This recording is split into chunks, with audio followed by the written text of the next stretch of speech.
Hello, and welcome to topic 2 of this Maxsurf stability tutorial series, where I'm going to talk about some very simple load case, how to make a very simple load case, and then show you the first steps in doing an equilibrium calculation and a large angle stability calculation.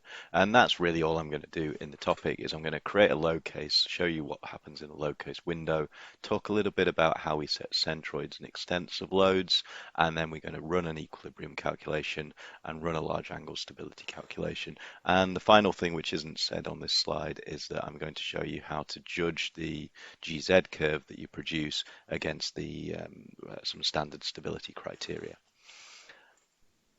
Moving straight onto the stability module, you can see we're picking up where we left off from topic 1, where we've got some hydrostatic data that's been produced on the graph, and obviously that's been done for some preset water lines. We're now going to create a load case. So what we need to do is find the window which says empty load case or something similar on it. So the load case window. If you can't find windows, by the way, the good thing to do, if you go to the window menu, and you will always find that there's the load case menu. So you can always find it. And let's maximize it just so we know what we're looking at. And I've got a blank window. To insert a load case, I can do it in a few different ways. I think I can go File, New Load Case, or I can press Control A or Control N. There's a number of different shortcut keys. I'm going to call this load case the light ship. We'll show you that. I'll keep this for the next tutorial series topic actually. But anyway, I'll call it the light ship. And what you see is a little table come up where I can insert masses and centroids, both longitudinally, transversely, and vertically. Now, what I can do in this is if I continue pressing Control A, or actually I think I can also do case. I don't know how to do it on the menu actually, but I use Control A, and if I press Control A on my keyboard, I can add items into this menu. So as long as in naval architecture you're used to the idea of collecting up groups of masses with their centroids and then using that to calculate a combined centroid, then this is just the same process, just in a nice spreadsheet format. So I'm just going to actually remove those lines because I'm just going to keep it with the one for now. So I'm going to get rid of all those lines. Okay, now I'm just going to do something just to sort of prove that the calculator is doing what we expect it to do. I'm actually going to go back to my hydrostatic results and I'm going to pick my 8-meter draft. So if I look at my 8-meter draft, what I can see in my results is that actually at 8 meters there's a displacement of 21,517 tons. So I'm going to come across and I'm going to actually make that my light ship 201517. You can see everything changes in the table. And then furthermore, I'm going to come down here and I'm going to look at where my centroids are. And I look at my LCB for 8 meters and I see that it's 75.926. And remembering that the LCG and the LCB would match up. So I'm going to make my longitudinal arm of my centroid exactly the same as that, 75.926. And then my vertical arm, I'll keep it with what I defined here, which we just left it as a sort of default. We didn't think about changing this, but I'm just going to leave it as 10 meters. So my transverse arm is 0. We've got a center line, so it's essentially saying that it's symmetrical. And then vertically, I'm going to add 10 meters. Okay. Notice that there's some free surface moment calculations done there. We'll come back to that again in a later edition of these topics. But what I should expect now is that with that mass and that center of gravity, I should end up with a ship that floats at 8 meters draft with no trim and no heel. And to find that out, I'm going to come back up to my left. I'm going to switch on my equilibrium calculator. You notice that my results immediately change. And then I'm going to press play. And what we see is it comes along here. And what I can see, well, what have I got? I'll go back up to the top. I've got a draft amidships of 8 meters. I've got a heel. And I've got a draft at the FP and the AP, or a trim there of 0. So I've proved that if I put the right masses in the right places, then the ship behaves as it should. Now, obviously, what I could do now is I could come along to my load, and let's just change it. So, for example, I could move my centroid to something like 85 meters. So I move it forward. So again, I'm expecting the ship now to go down by the bow, and absolutely it does. You can see that, and if I kept going into something a bit silly, I don't know, I've not tried this before, so I'm just trying it. Then you can see again, I'm pitch poling the vessel um, into something that we really wouldn't want. So let's just go back to what I had before. So it was 75, I just have to remind myself, it was 75.926. Oh, type that in there and press play, and we can see the ship find equilibrium. Now, what we have is obviously some um, calculations of some properties. All we have really is the curve variance, some hydro, it's really the hydrostatic properties again. But now we're actually in a position where we can also do a large angle stability calculation and calculate the GZ curve. And I don't need to do anything else actually in the setup.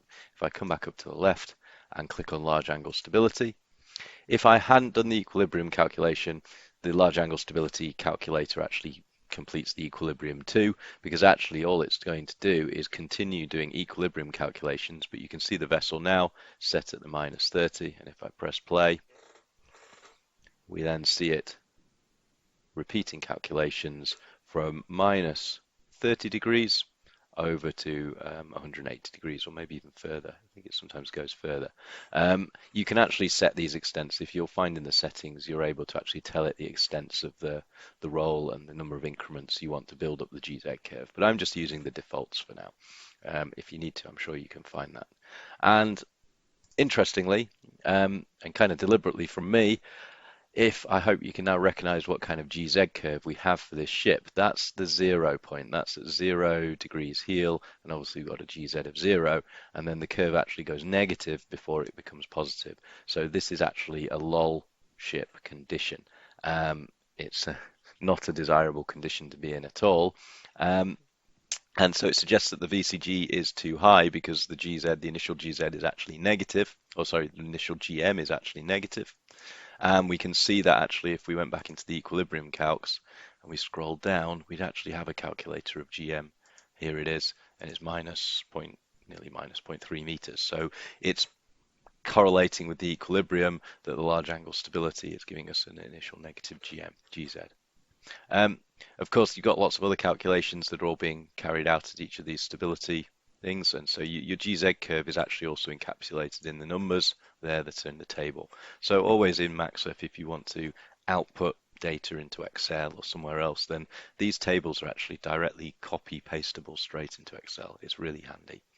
All right, so we're proving it's not very good VCG at the moment, but maybe we move it down a little. Let's move it down by a meter. So if we move it to 9 meters, do the calculations again, and now we get a nice positive GZ curve. It's not too bad. Okay, and that looks like the vessel is now pretty stable. We can probably see if we look through the calculators that we've got a positive GM. But we might want to judge this GZ curve against criteria. And I'm hoping that you will pick up in lectures, if you've not done so already, that we have criteria that we judge stability and particularly the GZ curve too. And we can do that in Maxsurf. So if we come up to the analysis menu and come down, and about halfway down there's a button called criteria. If you open up this button, you should see a huge list of criteria that are preloaded into Maxsurf. Sometimes these aren't loaded. So if you are having problems finding this for whatever reason, then you can manually load these criteria in from a file. But I think if you're installing the Maxsurf version from Bentley, the latest one, they seem to be there automatically. Anyway, what this shows you is actually the vast range of stability criteria they are, depending on the type of ship, depending on the location, depending on the guides or the classification that you're aiming for.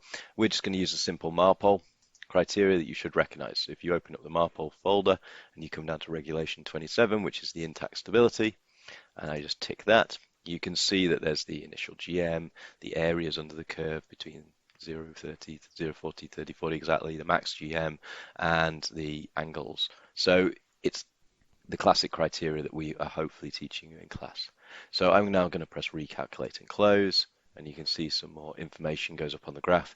Unfortunately, on my version, the graph becomes a little bit illegible. There's always these issues with Maxsurf. I think sometimes the graphs aren't the best, but the best thing to do with this is actually to go along in your results folder, and you've got loads of things here actually that a lot of them will still be empty, but you'll find that there's a criteria box, and if you click on the criteria box, you can see that this ship passes the criteria. I could leave you to look at the details of what those numbers mean. But if we went back and changed our VCG back to 10, we know it's pretty bad because we know it's a LOL ship, so we'd hope that the criteria pick that up, and of course they do.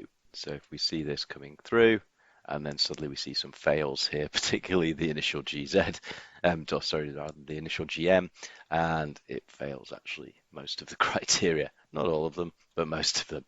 So it's obviously not a good ship at the moment. It's not within the regulations. So that's where I want to leave this tutorial. I've just talked about creating a load case in the window, talked about where the centroid is. I'll talk more about the extents of the load and how we can spread load in a future tutorial. And then we've run both equilibrium and large angle stability calculations. That's topic 2, not topic 1, but my slides are wrong. Anyway, thank you very much.